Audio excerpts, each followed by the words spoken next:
Hey you guys, welcome to the channel and welcome to Chit Chat. All honor, glory, and praise be to our one and only Lord and Savior, Jesus Christ. Well, excuse me, you guys, I just got done eating. But I wanted to talk a little bit more about the spiritual warfare, and I'm not giving too much away, but you guys, I'm just sharing certain bits and pieces because there's so much that it's kind of like I could say a lot in one conference or in one chit chat, but then there'll still be a whole bunch of other stuff that I have not said or conveyed. So, and hopefully something that I say, well, first of all and foremost, give glory to God and call somebody who does not believe in God to believe in God, and call somebody who does not know God to come to God. Because let me tell you guys something. God is real. God is real. And I've known that all my life. But yeah, so I'm just going to go on and get into the chit chat, but I just want to, of course, I'm going to acknowledge Father in all my ways and in all my goings, because, you know, He's my all in all. He's my life. He's my life, definitely. But as far as the spiritual warfare goes, and I know it's very heavy in this world today, but, you know, I just feel like I want to say I've almost seen it all. I haven't seen it all, but people are really grimy. And it ain't everybody, no, but we live in a very disgusting world in general. It's not everybody, though. But as it pertains to the warfare that one of my main enemies, I said one of my main because the main one is Satan. And then the second one is, I would say, is the one that I used to kick it with when I was younger. But as it pertains to the warfare that an enemy had waged against me, that person has so many different players and so many different people involved. So some things I will convey in this chit chat, and other things I'll just save for later. It may not be for another chit chat necessarily, but I'm not going to put everything in the chit chat. I can't. It's too much. But I do know that my landlord was involved in the scheme against me. Now I know this because, for one thing, I could see her shadiness whenever I would go in to conduct my business with her. She always had this snake-like shadiness about her. So I knew she was involved. And I have reason to believe that the local police department had her involved in it as well. Also, my next door neighbor to my right, he was involved too, I believe. If I'm incorrect, Father, forgive me. And the reason why I say that is because every time that I would step outdoors through my front door, he would run out of his unit and stand there in like suspicion, as if he want the town drunk and bum and probably involved in criminal activities. But do you see how narcissistic people are, and how they will try to project and try to act like, oh, you the criminal, when it's them? Come on now. Because I'm not the one to play with, I would say to my enemies. But I noticed that he was doing that. And it was obvious. And I had actually said something to, I believe I had said, if I remember correctly, and I believe I do, I had said something to someone about it. I said, every time that I come through my front door, come out of where I was staying at, I said, he'll run outside as if he's trying to like catch me doing something like big, like that's a big deal. Like, oh, what are you up to? Or da da da da da. But he wouldn't look at me, but he'll run out there like he's suspicious. And see, as far as I know, the police department could have had him up to doing that, or it could have been somebody that he was affiliated with, because the person that started all this warfare with me, I do know that, of course, he knew that dude, and that dude knew him. They probably hunt together and all that, because in that type of area, you know, most of the black dudes interacted if they weren't like obvious enemies, you know, because it was a small town, and the person that waged all this war against me, I think he pretty much knew everybody in that town. You know, I'm not saying he was, you know, hung with everybody in it, but He almost probably did, he just knew a lot of people in that town. And because, he was a homeless all the time, he has probably stayed with a number of the people in that town and probably lived, in different areas or whatever in that town, in that spot, that molded spot. And so I just noticed that my neighbor will always run outside. And then I know that there would be these troublemakers that would come in to the area. And I remember I was sitting outside one day, and it was some young black boy out there saying something about what he would do to somebody, but he was referring to me. Now, he didn't call my name, but he looked like a hyped up lunatic, crazy ghetto hood rat, bum buster, So when I was under the impression that he was saying something violent, like what he was going to do to somebody, I continued to sit there. Because, see, I'm looking at it like this. I pay the bills here, not you. And if you step over here and try to do anything to me, it'll be your last. You can believe that. So I sat there silently. And I looked over there at him. And he didn't say nothing to me directly. He didn't call my name or anything. But I'm highly intuitive. But, during that time, it was, there was it was a very violent area. Because I think something had happened to somebody on the main street, the main road there. I don't know what had happened, but I think something had popped off there. And then there were people that would come from other areas to try to start messes and stuff like that. And I'm thinking, I have no business around this type of trash. And, of course, I didn't associate with anybody there other than there was this one girl there that I had conversated with. And I think she was staying there with her kids. And, we were just talking one day, and then she said she was telling people how I didn't mess with nobody. And she said, I don't know how she worded it. She said, but she told somebody, said she don't mess with nobody. She said, and when I say nobody, I mean nobody. And it was the way that she said it. It was kind of funny, I never got her name or anything, but I used to talk to her a little bit. And then I had another neighbor. It was a dude that lived with his girlfriend and his child. And I used to conversate with them every now and then or whatever. But that was about it. You kind of pick and choose people, who you talk to a little bit, just a little bit. And then, I just noticed that in the area I was in, the people just started acting shady. And they were just weird acting. They were trying to treat me like I was a criminal or something, and I'm thinking, okay, but see, that's when all that conspiracy stuff was going on too, okay? And then I remember a time when there were these, I don't know, I guess it's some people that work for law enforcement. They were, because see, I used to get a lot of negative energy off of them. They were somewhere around some train tracks or something, and I guess I was coming through. But I knew they didn't like me, and I didn't like them either, and I know one of them was black. I don't know who he was. I don't care. But I know he worked for something pertaining to law enforcement. But I knew that that town is just wicked. So you could actually feel the evil off of the people that worked in law enforcement in Franklinton. And I remember looking at him. And he was just wicked.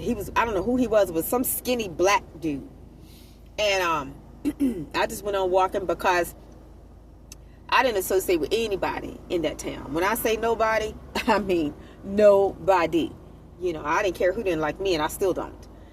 And anyway, but I do know that my landlord was in on it, and she was somebody that tried to act like she thought she was high class and sophisticated, but you a slumlord. No, that's not high class and sophistication. And then she was trying to set me up too, because she would write bogus things down on a report and just stuff that was lies and didn't make any type of sense, or because she wasn't doing her job over the years. And she was trying to be all in my business. And then, I'm not even going to get into that right now, but I was really working hard to try to get away from around those types of individuals. And somebody had somebody break into my place one night when I wasn't there. And I feel I know who it was, because I'm pretty sure it was the girl that was living next to me, who is the niece of somebody that dates my somebody in my bloodline. That's who I believe it was, because it's just a whole nother backstory. But she is somebody that, she's the girl that had the wagon that claimed she didn't have anything to eat. And I told her to come over to where I was living at the time. Not the place where I was beside her, but it was somewhere else I was trying to move from. And she didn't have no food, from what I understood. She didn't have no food, no money, no job, no car, no nothing. She was just a broke joke bum. And that's not to say that just because somebody doesn't have that's what they are. I'm saying that's what she was. I'm saying that about her because she tried to put some mess into the game, not knowing I am the game. But anyway, that's a whole nother story too, because she used to have me drive her to Oxford to a hotel so that she could whore around with her child's father. And so I would drop her off, as long as she gave me gas money. I would drop her off, because it's none of my business what they did. As long as you put gas in my tank for me to do it. Because at the time, like I said, I was trying to, help her out or whatever. But that's a whole nother story too. And like I said, she's also the same one that was going to try to sleep with the dude that set me up. Okay? So y'all, it's a whole big fat story. And she's also the same one that told me that one day she was getting dressed or something. And she said that she was like butt naked or something. And she said that her stepmother was, I guess, in another room watching her. So I'm about to show enough leave that one alone. I'm about to show enough leave that one alone. Because her stepmother is also somebody who, not only took her and her sister in so she could get a check. I think you adopt children so you can get a check. She's that type. But she's also somebody that put her mouth in my business. So I know folks don't know me like that. But you talking about somebody that don't play that. Homie, don't play that. I mean, I ain't never played that type of game with somebody trying to put their mouth in my business. Because first of all, I'm a private person. And anytime that I share anything with anybody, that's my decision. That's my personal choice to do. But the worst thing that somebody could do is try to put their mouth in my business. And she got a lot of mouth. And she was running her mouth one day on the phone to her daughter, because she had already put her mouth in my business. So I got the phone from her daughter and put her in her place. She went off on her daughter for being around me, because I guess she was saying something like, I know she was saying something like, how could you let somebody talk to your mother like that? This is what I have to say about that. Well, first of all, the girl didn't say nothing to me because she know I'm not the one to step to. And secondly, she needed my help. So no, she's not going to say anything to me about me putting her mother in her place, because I'm the one she's coming to saying that she didn't have anything to eat because she said her mother had, I think, hid the food in the house. Okay, so enough with that. So yeah, I put her in her place and let her know she don't put her mouth in my business. I might be helping her daughter with food and I also helped her daughter get her own place to stay. But that doesn't give her mother the right to put her mouth in my business when I'm a grown woman and I don't play them kind of games. So I did put that woman in her place, and I'm going to leave it at that. And yeah, I'm going to leave it at that. I'm just picking and choosing what I decide to convey right now. But yeah, so it was like after I had helped that girl get her somewhere to stay, because she was afraid to go take the initiative to find her a place to stay for her and her daughter. Because I'm far more business savvy than she is, helped her and her daughter get a place so that they will have somewhere to stay. And I also gave her food to eat because, well, from what she told me, she didn't have anything to eat. She didn't have anything. The only thing she had was a wagon. But then after she thought she had gotten on her feet, and had her boyfriend staying over there with her, which was, I guess, the plan anyway. I mean, I think I knew that, but I'm not sure. It's none of my business. She just needed somewhere to stay with her little girl. She tried to put some mess into the game after I had helped her. So the dude that waged all this war against me was on the phone one day with her while I was around her, and he cussed her out to the dog. And I was going to tell y'all what he called her. He called her a fat bee and cussed her out and said, well, after I had helped her, she was going to try to basically flip the script or whatever. But what he didn't know is that I was standing right there with her while he was cursing her out on the phone.